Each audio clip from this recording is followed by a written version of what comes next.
A Mouse Before Christmas by Michael Garland.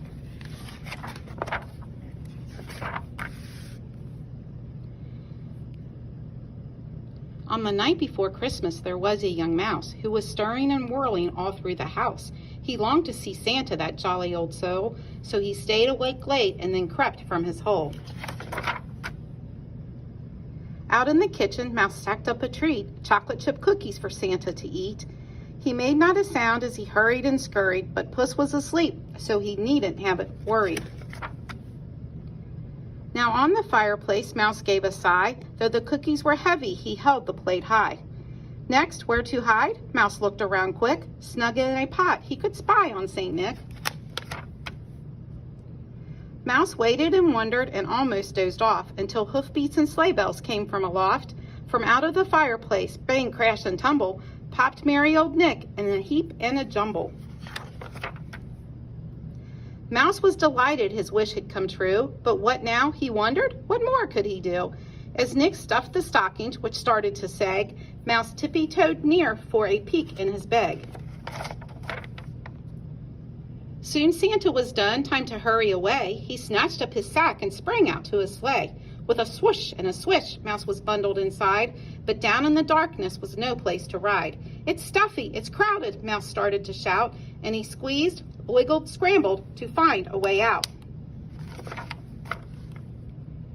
He soon spied a place to poke his head free, then beheld all around him sights splendid to see. He was high above earth in the winter night sky, streaking past stars in a sleigh that could fly. Mouse loved this new feeling, and when he looked down, far distant below shone the lights of his town.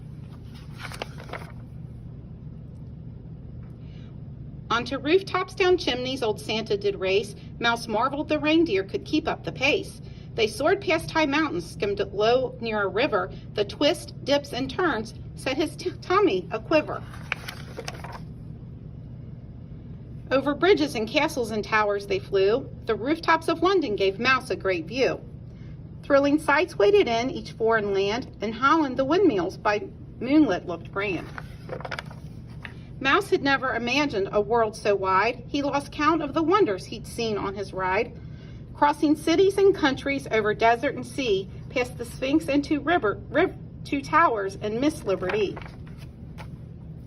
At the end of the night, at the very last house, Santa peeked in his sack. Why, what's that? A young mouse.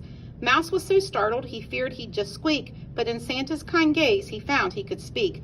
Oh, Santa, I'm sorry for sneaking this ride, but your bag was so tempting, I climbed right inside.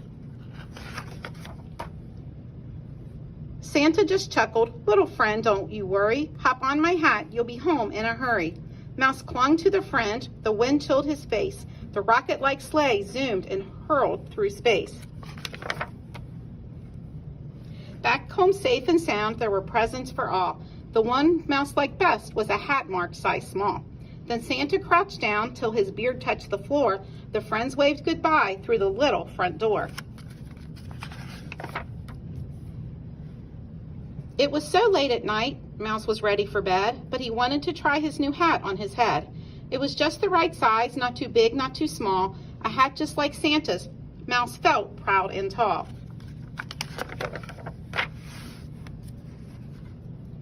Mouse snuggled down, letting dreams fill his eyes, hearing words meant for him from a voice deep and wise. If you do all the things that a good mouse should do, don't be surprised when your wishes come true. Merry Christmas, dear mouse. Merry Christmas to you.